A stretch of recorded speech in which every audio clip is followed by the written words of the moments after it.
Principal पे आज हम लोग बात करते हैं। देखो ज्यादा कुछ नहीं है, हाइगेन्स प्रिंसिपल आपको ये बताता है कि आखिर जो वेव है, लाइट का वेव नेचर पता चला था हमें वेव ऑप्टिक्स के अंदर, तो वेव ट्रैवल कैसे कर रहा है, वेव आगे कैसे प्रोपगेट हो रहा है, हम लोगों को ये पढ़ना है हाइगेन्स प्रिंसिपल के अंदर। ठीक है, तो देखिएगा हाइगेन्स प्रिंसिपल क्या है। तो हाइगेन्स प्रिंसिपल में हमें पता चला कि हर एक पॉइंट जो होता है किसी वेव फ्रंट का, वो देखो अब हाइगेन्स प्रिंसिपल पढ़ने से पहले आपको क्या पता होना चाहिए, तो आपको वेव फ्रंट्स के बारे में मालूम होना चाहिए। तो हम उम्मीद करते हैं कि आपको आता है, अगर नहीं आता है तो कमेंट में बताना, वो भी बता देंगे। ठीक है, चलो कोई बात नहीं, उम्मीद करते हैं कि आता होगा वेव फ्रंट्स, वेवलेट्स के बारे में। नहीं आता है तो थोड़ा बहुत यहाँ पे जाते हैं, वेव फ्रंट आपको पता होना चाहिए। तो बात करते हैं हाइगेन्स प्रिंसिपल की। तो हाइगेन्स प्रिंसिपल क्या बोलता है कि हर एक पॉइंट, हाइगेन्स साइंटिस्ट था उन्होंने बताया था, हर एक पॉइंट जो होता है किसी वेव फ्रंट का, वो काम करता है एक फ्रेश सोर्स की तरह आगे के वेव्स के लिए, acts as a fresh source of new disturbance known as source of secondary disturbance। ठीक है, अब क्या बोल रहा है कि ये जो सेकेंडरी वेव, हाँ नोन सेकेंडरी वेवलेट है, ये इमिट हो रहा है कहां से, ये जो सोर्स था, किसका सोर्स था, सेकेंडरी डिस्टर्बेंस वाला सोर्स था, यहां से एक सेकेंडरी वेवलेट्स निकलेगा। ठीक, अब सेकेंडरी वेवलेट्स हर एक पॉइंट से निकलेगा, और सेकेंडरी वेवलेट्स को जब आप टेंजेंशियली सारे को टेंजेंशियली कनेक्ट करोगे तो वो आपको सेकेंडरी वेव फ्रंट देगा।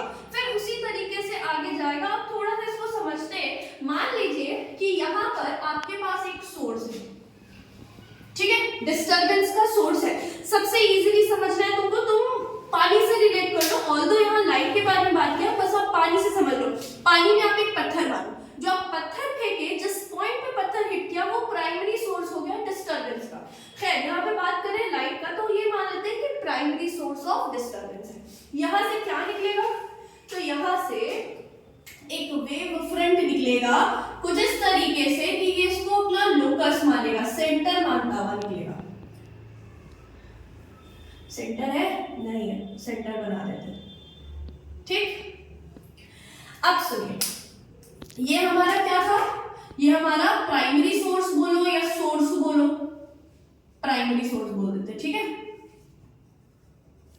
डिस्टरबेंस का सोर्स है, प्राइमरी सोर्स ऑफ डिस्टरबेंस।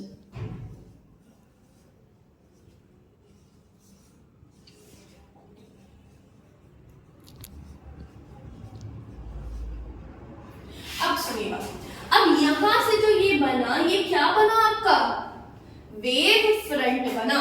इसको हम किस नाम से जानते हैं, तो इसको हम लोग जानते हैं प्राइमरी वेव फ्रंट के नाम से।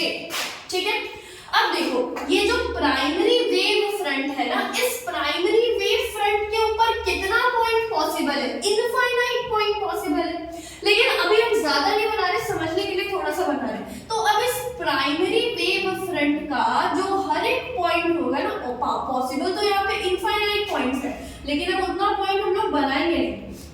तो इसका जो हर एक पॉइंट है वो काम किस तरीके से करेगा, काम करेगा, the point on a given wave front acts as a fresh source of new disturbance, जिसको हम किस नाम से जानते हैं, तो सोर्स ऑफ सेकेंडरी डिस्टरबेंस के नाम से जानते हैं। तो हर एक पॉइंट जो है वो नए सोर्स की तरह से काम करेगा, जिसको हम लोग बोलेंगे सोर्स ऑफ सेकेंडरी डिस्टरबेंस। इसको क्या बोलेंगे हम लोग, सोर्स ऑफ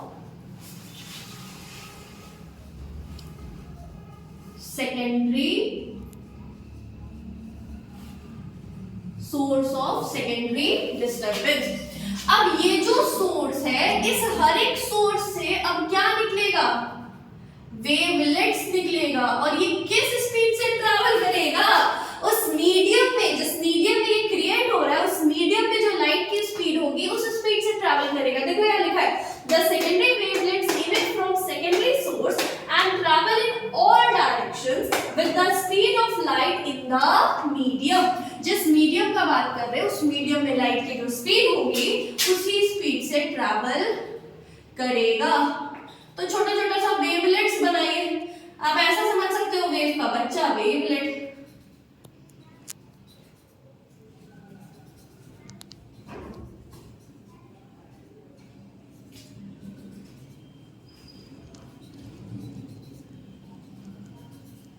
अब ये जो वेवलेट्स है, अब इस सारे वेवलेट्स का जब हम टैंजेंट मिलाएंगे, कॉमन टैंजेंट जो बनेगा वो कॉमन टैंजेंट हमको क्या देगा, वो सेकेंडरी वेवफ्रंट देगा। यहाँ देखो, tangent drawn on these secondary wavelets in the forward direction, आगे की तरफ, पीछे वाला नहीं, in the forward direction, in the forward direction at any instant gives the new wavefront of that instant, उस समय का जो wavefront होगा वो देगा।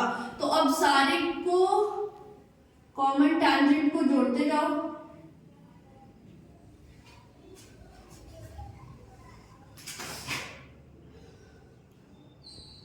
देखो अब पूरा प्रॉपर एग्जैक्टली तो बना नहीं रहे, तो हो सकता है थोड़ा सा बड़ा छोटा बने।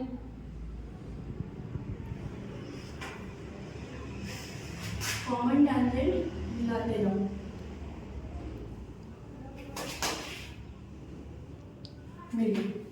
तो ये क्या बनेगा, ये आपका कहलाएगा क्या, बोलो, सेकेंडरी वेव फ्रंट। क्या कहलाएगा, सेकेंडरी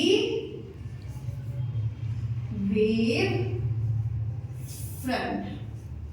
ठीक है, अब ये सेकेंडरी वेव फ्रंट का हर एक पॉइंट किस तरीके से काम करेगा, तो सेकेंडरी वेव फ्रंट का फिर हर एक पॉइंट एक नए डिस्टर्बेंस की तरह काम करेगा। अब फिर उस नए डिस्टर्बेंस से क्या होगा, फिर नया वेवलेट्स निकलेगा, फिर उन वेवलेट्स का जब हम कॉमन टैंजेंट ड्रॉ करेंगे तो फिर एक नया वेव फ्रंट, और इसी तरीके से वेव्स आगे और आगे प्रोपगेट करेगी। ठीक है, तो ये बात किए हम लोग किसके बारे में, तो ये बात हुई हमारी हाइगेन्स प्रिंसिपल के ऊपर। ठीक है, अब नेक्स्ट क्लास में हम लोग बात करेंगे रिफ्लेक्शन और रिफ्रैक्शन के ऊपर यूजिंग वेव थ्योरी।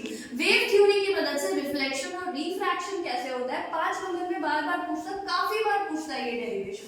तो नेक्स्ट क्लास में हम लोग करेंगे, एग्जाम के लिए पढ़ो बढ़िया से, शेयर तो कर दिया होगा दोस्तों के साथ, लाइक कमेंट और सब्सक्राइब कर देना चैनल को।